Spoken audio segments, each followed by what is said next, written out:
all have your ways that you would best like to make a half square triangle, and I'll admit that I am kind of stuck in my ways as well.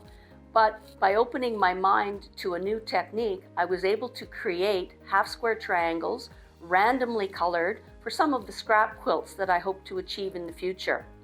Let's begin by looking at what we're starting with. I've got my squares cut. They're all random sizes, and so I had to decide how I was going to size these. The trimmer will make a finished half square triangle anywhere from 2 inches to 6 inches, and with this random collection of squares that I had, I needed to decide what size I was going to make. So for the purpose of my demonstration, I'll be making a 3-inch finished size and cutting them, of course, at 3.5 inches. Looking at the threads that are coming out of these squares, you can tell that they've been setting for a while, and I need to treat them with best press before I begin. I'm going to have the advantage with this trimmer of only having to handle the trimming part once, having to handle the fabric once without turning it. It will be completely trimmed, dog ears included, and I won't have to turn it a lot. So I'm going to hedge against any distortion while I'm pressing, and I'm also going to let these be able to be stored for a while by stabilizing that. I laid all of my squares out on my woolly pressing mat. I gave them a quick spray of best press, and then I just pressed that in and stabilized them. When the time comes to trim them, that extra stability will be really helpful, because of course I'm going to trim before I press them, which is unusual. Usually it's the other way around. So I hope you'll join me as I use slotted trimmers A and B to use the accordion folding method for making half square triangles in random color combinations. To make my half square triangles using the accordion fold method, I'm going to begin by gathering my supplies. I'm highlighting the use of the Clearly Perfect slotted trimmers, sizes A and B.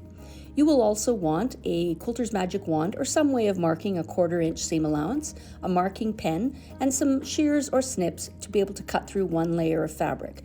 A woolly pressing mat, iron, and bottle of best press will account for your pressing needs.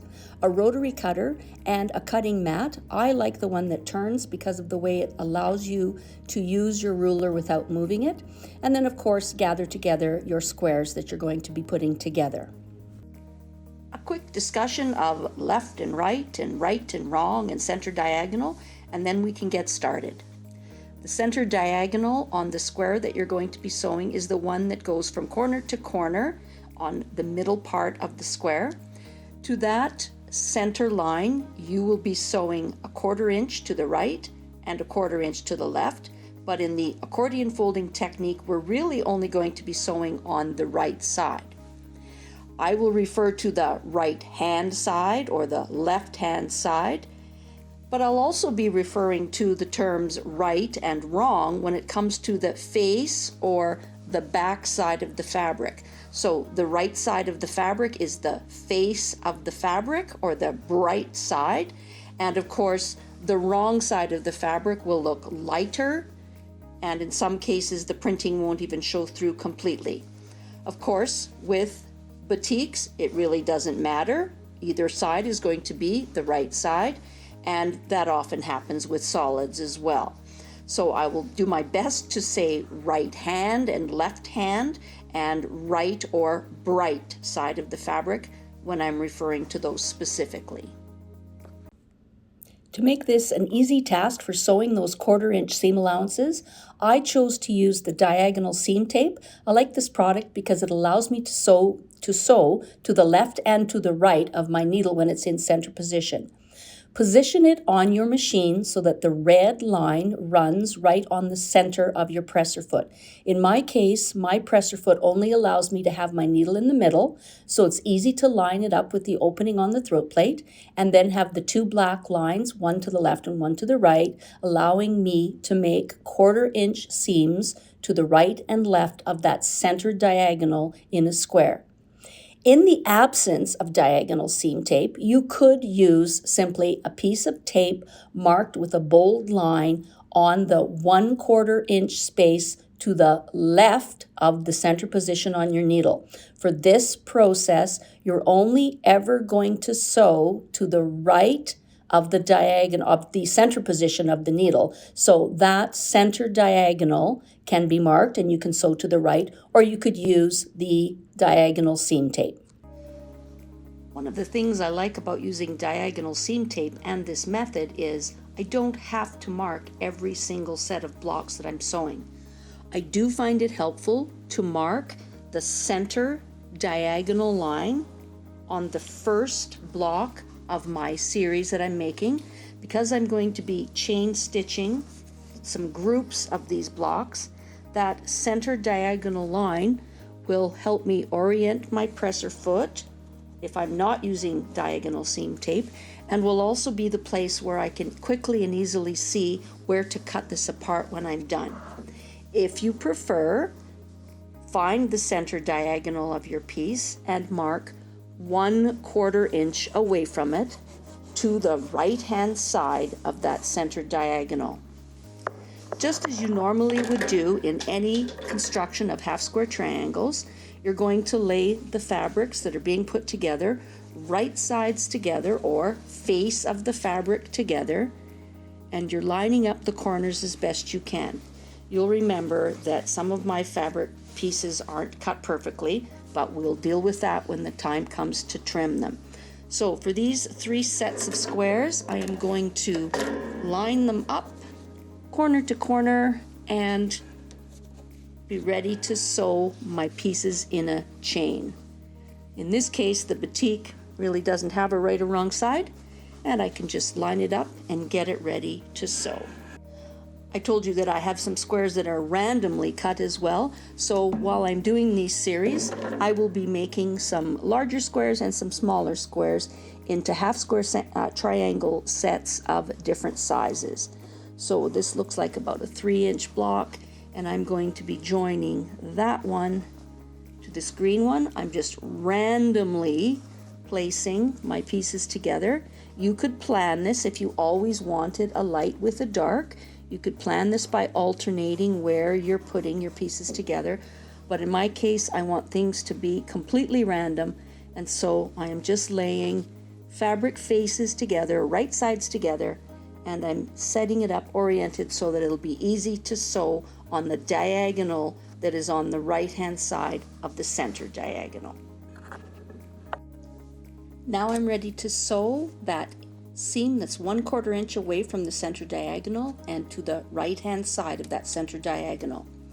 I'll be stitching in a darker thread than I really need, but I just want you to be able to see where that thread is landing. When I get to the end of my marked line, I'm going to continue on. This is the one that I marked with the actual stitching line. So I'm chaining together. I can simply follow that actual stitching line. But you'll notice that as it's going through, it is working with the seam tape as well. That bottom corner is running along that black line that's 1/4 inch away from the center. So you can sew these together without them being marked. The black line to the left of the red line on the seam tape is going to go directly forward, and I'm keeping the bottom corner oriented with that black line, and I'm stitching all the way along. Of course, this will also work with my smaller pieces. Here's my center diagonal, so I'm going to lay my presser foot right along that and just continue sewing, chaining them as I go. Now I want to add my next piece so that I can continue to make a large bundle of the fabric squares. Each time you've sewn, you've made a line of stitches to the right of the center diagonal on the piece, and that's going to be our orientation for these pieces as we get them ready. That line of stitches is on your right. You're going to take the right hand side layers of fabric, lift your square up and tuck those under. Then on the left hand side of your block, you're going to take one layer, the top layer, and lay it open toward your right hand side. You'll notice a couple of important things. We now see the face of the fabric on each side, and we've created two little mountain peaks at this end, indicating that those edges have not had both seams. I'm going to lay my next fabric piece face down, or right sides together, and I'm going to, of course, match up the top, middle, and bottom corner. You can imagine that this is where the center diagonal is from top to bottom, but I'm going to be sewing 1/4 inch to the side, this time using the seam tape. But of course, if you feel more secure, do mark it if that makes you a better sewer. So again, to repeat, the seam you just sewed is on the right side or near your right hand. You're going to take both of those layers and fold them under to the left, taking the top layer that is on the left and flipping it over to the right hand side. You've got your two peaks to prove that you have folded it properly, and we're ready to lay the next piece right sides together. I'm using two batiks here, so that makes it easy. Match your corners and then just put it in your pile ready to sew. The same thing's going to happen with my smaller ones. I've got a line of stitches near my right hand. Both of these layers are going to get folded underneath to the left. Take the top layer that is on the left and bring it out. So all of the bulk of our work, all the layers are going to build up on our left hand side, so that when we run this next piece of fabric through the machine, you're only ever stitching between two layers. If you've set your fabrics down and just randomly left them laying there and you don't know how to get started again, just take one set of 2 layers of fabric, fold everything that's on the right hand side under to the left, take the top layer and open it up and pull it to the right. But you can see at this corner, I meet perfectly at the top and bottom corners, and so I have actually sewn the seam on this piece already, so it wasn't oriented correctly. I can tell when I'm laying these pieces out that the other layers of fabric are wrong sides up. I haven't got it oriented where those things would have all been switched underneath and would be laying right side up. So I'm going to find the area where I have the 2 open edges, and I can see when it's opened up like this that I have my mountain peaks across the top, 1 little peak for every piece of fabric that I've put on. And if I take that layer and bring it back to my left, that's how it was oriented when I sewed the last piece. So I'm ready to take this piece, fold it over to the left, and lay this one down, ready to go for my next line. As you build the pieces together, more and more layers happen on the left-hand side, but you still have that single layer on the right to sew the next piece to. The final set of stitches will sew our right-hand triangle to our left-hand triangle. So it's just a matter of finding those 2 layers and bringing those together so that the faces of the fabric are facing each other. It's right sides together. Match the corner, push everything else to the left, and you're ready to make that last line of stitches down this last diagonal. You need to be able to insert a pair of scissors or a little snipper in through there. So the bigger your squares, the fewer you have to sew together in order to get a circle of fabrics that are able to send your scissors through. If you're using the small squares like these little 3-inch ones, I will have to sew more of them together so that when I try to put those last 2 together, I still will have an opening big enough for the blade of my scissors to enter. So more squares have to go together for the smaller the pieces that you're using. I've completed that last line of stitches, and now my squares are all sewn into a circle with all these little folds of fabric sticking out, or flaps of fabric sticking out. I'm ready to cut these apart in preparation for trimming them and then pressing them. So you'll remember I mentioned the fact that that first square having a center line drawn on it, a center diagonal, comes in handy at the end when you're cutting them apart. So I'm going to insert the tip of my shears underneath that one layer. I am cutting through one layer of fabric, and I'm going to cut these apart through one layer of fabric from one end of that center diagonal to the other. And what that will do is open up my bundle of fabrics. Flaps on this side, flat side on this side. With my smaller version, same thing. I have my center green line, but even if I didn't have my center line, I still know that I'm going to insert my scissors in the one layer, and I am cutting right up the center diagonal of the piece that I'm cutting. And it will open them up. Now I'll separate the half square triangles from each other. The bulk of my work is all laying to the left, and I have these two layers of this half square triangle to my right. I'm going to lay my cutting ruler, my ruler edge, right in the center diagonal of that piece, and then I am going to make a clean cut from one tip to the other tip of that center diagonal. Now I'm really only cutting through one layer because I previously cut this layer when I was cutting it with the shears. I'm ready to cut the next one.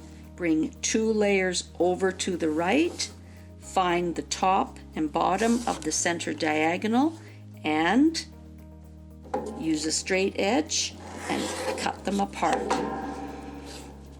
As I cut these apart, the bulk on my left will be decreasing, and I will soon make short work of having all of these half square triangles ready to go.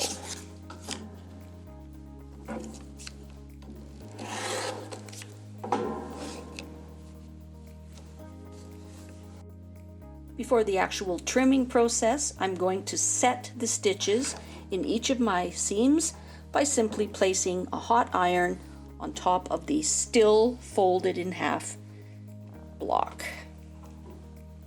You can use steam because you are not ironing, and you are going to let these cool completely before you move them. The fact that you've used best press also helps you because you've stabilized that textile. We're ready to trim. Notice I have the set that involves trimmer A and trimmer B, and I lied in the introduction. This set will make half square triangles that finish at from 1 inch finished to 6 inch finished. In trimmer A, you're going to notice that you're going to get the whole number finished sizes, and trimmer B is going to give you the half-inch finished sizes. Each trimmer has dotted lines in various locations that are meant to be placed on the seam. So in the case where I was sewing together 4-inch squares, I'm going to be able to get a 3.5-inch trimmed piece out of it. I am going to lay the 3.5-inch dotted line that indicates that I'm getting a 3-inch finished half square triangle. I'm going to lay that dotted line right on my seam line. Then I'm going to check both the right and the left sides to make sure that I have a little bit to trim off. Using a turntable cutting mat makes this a much easier process because once your ruler is laid down, you don't have to move it until you're completely trimmed. Hold the ruler down, make a clean cut across to the tip, and then downward to the tip. So you do not need to move the ruler in order to cut both edges. So I'm just cutting off that very fine little bit that cleans up my edges and makes them perfectly accurate. While the ruler is still in position, I'm going to use these slots to cut off the dog ears. So that job is done before I press.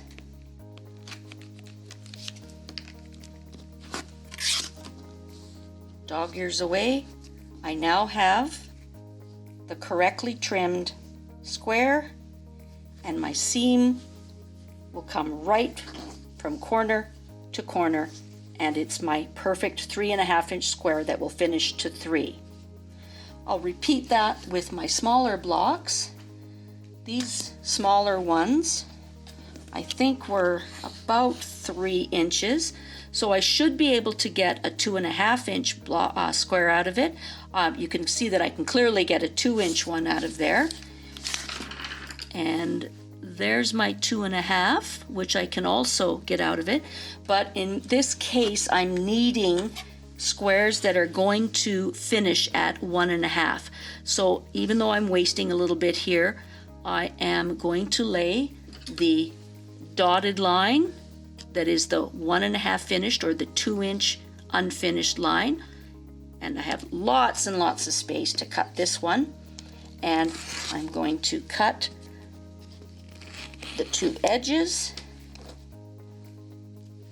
And if it makes it easier, your turntable will give you a better angle for cutting into the slots. Or, of course, if you don't have a turntable, just move your body.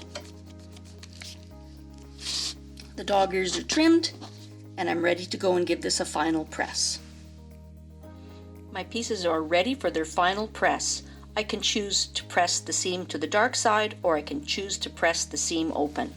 When pressing the seam open, make sure that you guide those seam allowances open first before you put the pressure of the iron down. So I'm just opening them a little bit with my fingers, and then I'm going to run the tip of the iron down. I'm not putting any pressure on this yet, but now that I've got that entire seam open, I'm going to lay the iron down. I can choose to use a dry iron, or I can choose to use steam, because I will not move this until it's had a chance to cool. If I'm going to press to the dark side, you want the dark side of the fabric up. Well, both of these are about the same, so let's try this one. You'll want the dark side on top, and you will lift that single layer. Use the edge of the iron to help guide that down so that you're not leaving a little fold. And once you've got that down, press down with your iron. Again, steam or no steam, it's up to you, and you're not moving this until it's cool. You might also want to press a little bit on the other side, so once they've had a chance to cool down a bit, just flip them over and do your pressing. Remember, no pressure until you're coming straight down from the top. Steam or no steam, it's up to you. Give them a few seconds to cool, and you'll have a well-pressed block. My finished block is now a perfect example. It's got seams that have come perfectly from each diagonal from one tip to the other, and my square corners are trimmed absolutely at 90 degrees, and I've already cut off my dog ears, so there's no need for any more work with this block. This book, called Scrap Basket Bounty by Kim Brackett, has on its cover a perfect example of the kind of quilt that I can now make with my randomly paired half square triangles. You can see that in her design, she has paired lights with darks to make half square triangles that are completely randomly combined. So by simply making sure that I'm always pairing a light with a dark, every other square that I add will be dark, every other one will be light, I can create the half square triangles that can make a scrappy quilt like this. There are thousands of variations of scrappy quilts that will make good use of my randomly pieced half square triangles. Thanks for watching as I used the slotted trimmers to show the accordion fold method for making half square triangles. Remember, the slotted trimmer is also very useful for other ways of making half square triangles. The standard way of making 2 at a time, where you're, in this case, trimming them before you're pressing them. You can make 4 at a time and use the slotted trimmer, and you can also use it in a 8 at a time once you've cut your pieces all apart. The beauty of using the slotted trimmer is the less handling that takes place of your fabric. You only have to lay that half square triangle piece down once, cut it with the slotted trimmer, cut off the dog ears without moving the ruler, and you have a finished, accurate half square triangle. I hope you'll find that this is a new skill that you can add to your skill set for quilting.